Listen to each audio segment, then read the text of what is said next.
Quinta-feira, 22 de setembro, o Bahia Record começa agora. Veja os destaques da edição de hoje.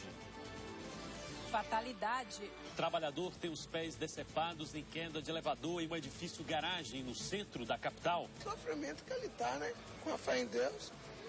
O pior é ficar na cadeira de roda. Novas vítimas. Em 2 dias, mais 2 pessoas morreram por causa da meningite do tipo C. Uma criança em Salvador e um jovem em Sauípe. Eu por complicações no rim, um problema respiratório. Não teve nenhuma regressão. Até ontem o pai foi lá ver a óbito. Quadrilha desfeita. 6 assaltantes de bancos são presos e mais de R$400 mil recuperados. Essa quadrilha é responsável por mais ou menos metade das incursões que a gente chama de estouro, que são os roubos qualificados ocorridos no ano de 2011. Protesto. Uma quinta-feira de confusão e congestionamento na Cidade Baixa por causa de manifestação dos caminhoneiros. O estado de Paripe tem congestionamento desde a calçada. Por estar de moto é mais fácil, mas quem está de carro está enfrentando sérios problemas.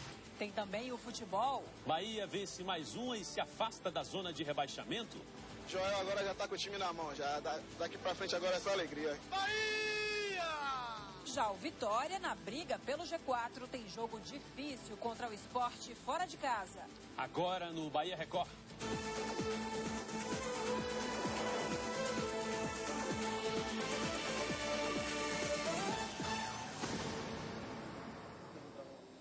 Boa noite. Boa noite. Cansados de esperar mais tempo que o previsto para a descarga e insatisfeitos com a falta de infraestrutura no porto de Salvador, caminhoneiros bloquearam desde ontem o acesso ao terminal marítimo, exigindo melhores condições de trabalho. Sérgio veio de São Paulo com a família para entregar uma carga de minério de ferro no porto de Salvador. Ele estranhou a demora para entrar no terminal, já que em outros locais não chega a esperar 1 hora para fazer isso. É muito rápido os outros postos, né? É rápido demais, coisa de 20 minutos, 30 minutos.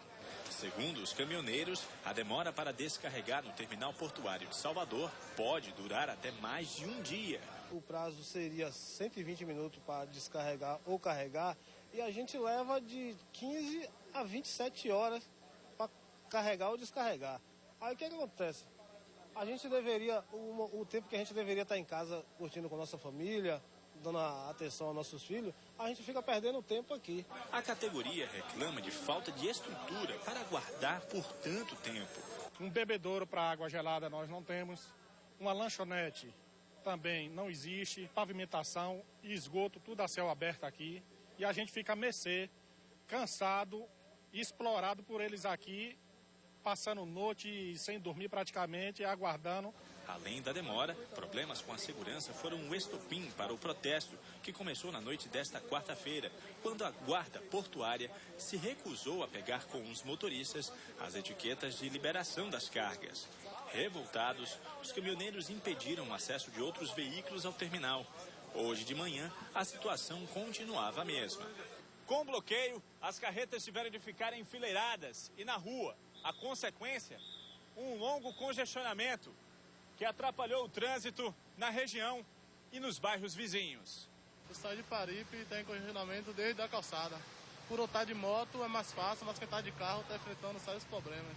Os agentes da Trans Salvador tiveram dificuldades para organizar o tráfego.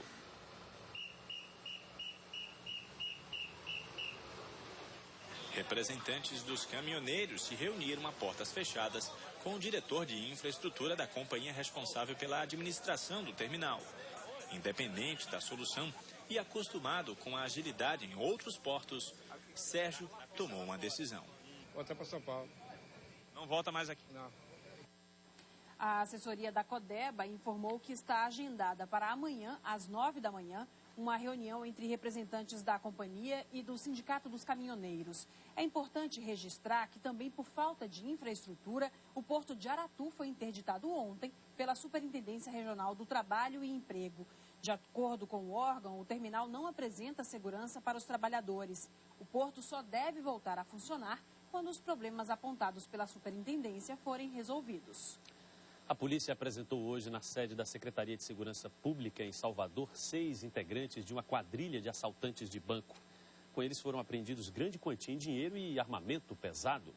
O bando agia no interior do estado. Outros 5 suspeitos estão sendo procurados. Os ataques às agências bancárias seriam financiados pelo tráfico de drogas.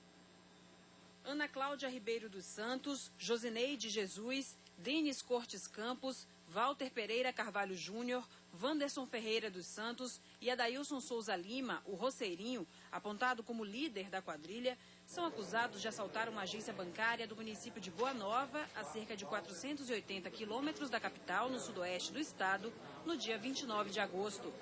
Com eles, foram recuperados quase R$405 mil roubados do banco, além de revólveres calibre 38, pistolas 9mm e .40, submetralhadoras de uso restrito, coletes à prova de bala, carregadores e munição de diversos calibres e toucas ninja. Segundo o delegado do Departamento de Narcóticos, Jorge Figueiredo, o bando tem envolvimento com casos do mesmo tipo registrados no interior da Bahia. Essa quadrilha é responsável por mais ou menos metade das incursões que a gente chama de estouro, que são os roubos qualificados ocorridos no ano de 2011. A prisão da quadrilha se deu logo após o assalto à agência de Boa Nova. O primeiro a ser preso foi Walter Pereira. No momento que ele ateava fogo em um dos carros utilizados pelo bando, no intuito de dificultar a ação policial, e a partir daí as diligências não deixaram de ser realizadas a ponto de identificar um local onde a quadrilha permaneceu homiziada. Bárbara Queiroz dos Santos, esposa de Wanderson, também foi presa em flagrante. Na casa dela estava escondido o armamento da quadrilha. Outros 5 suspeitos de participação no assalto do dia 29 de agosto estão foragidos, mas já tiveram prisão preventiva decretada. São eles Edson dos Santos, Sérgio Anunciação, Vilmar Florencio Silva, Jackson Pascoal e Cristiano Machado Souza. Além de roubo a bancos, Adailson Lima, o Roceirinho, também é acusado de tráfico de drogas e homicídios em Itaparica. A venda de entorpecentes seria a atividade responsável por financiar os assaltos a instituições financeiras. Ele é responsável pelo tráfico de drogas na ilha de Itaparica e o responsável por uma chacina que vitimou 5 pessoas naquela área. O assessor do vereador Henrique Carvalhal, do PT, foi assassinado com um tiro na cabeça na madrugada de hoje. A polícia trabalha com a hipótese de latrocínio, roubo seguido de morte ou sequestro relâmpago. De acordo com as primeiras informações, a vítima teria saído de uma agência bancária e foi perseguida por criminosos que a teriam matado. Luiz Alberto Mota Moura, de 44 anos, foi visto pela última vez por colegas de trabalho na terça-feira na Câmara Municipal. Formado em marketing digital, Luiz Alberto atuou na assessoria de comunicação da campanha do governador Jacques Wagner e desde o início do ano trabalhava como assessor de Carvalhal. Ele era casado e não deixa filhos. O vereador informou que desde o desaparecimento a Secretaria de Segurança Pública foi acionada e a polícia investiga o caso. Foi enterrada hoje mais uma vítima do surto de meningite meningocócica do complexo da Costa de Sauípe, no litoral norte de Salvador. Já são 4 mortes desde o começo do mês. Todas as vítimas eram empregados dos hotéis da região. No cemitério de Mata de São João, a irmã da vítima não conseguia se conformar. Adriano Santos de Jesus, de 23 anos, morreu depois de ser contaminado com a meningite meningocócica, a forma mais grave da doença. Ele era funcionário de um dos hotéis do complexo da Costa do Sauípe. Ia fazer 9 meses de serviço e era assim, uma pessoa muito dedicada, tanto em casa como no trabalho, com os seus colegas, com a sua chefia, mas eles não visaram o mesmo lado, né? Porque se eles visassem, ele dava mais assistência à família.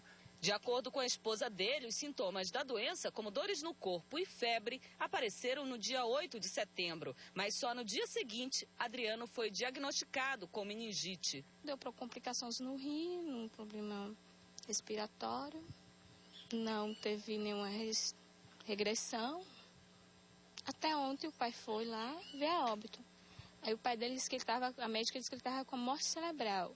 Mas não disse que ele estava morto. Eu fui no mesmo momento com a pessoa lá, no meio do caminho, eu estava na paralela, a mulher do assistente social me ligou, é com a esposa de Adriano, eu disse, olha, eu não tenho uma boa notícia, eu disse, eu estou indo para aí.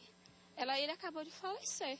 Agora, familiares e amigos que conviveram com Adriano têm medo de contrair a doença e querem ser vacinados. A prima de Adriano reclama que nem todos os parentes foram medicados. Muitos não têm dinheiro para pagar pela vacina. A gente não tem nem R$1 no bolso. Onde vai achar R$50 para poder aplicar em cada uma criança? Só lá em casa, se a gente for contar, dá o quê? Mesmo que eu fosse 10 de R$50, ia dar R$350. É muita gente. É muita gente, fica meio difícil.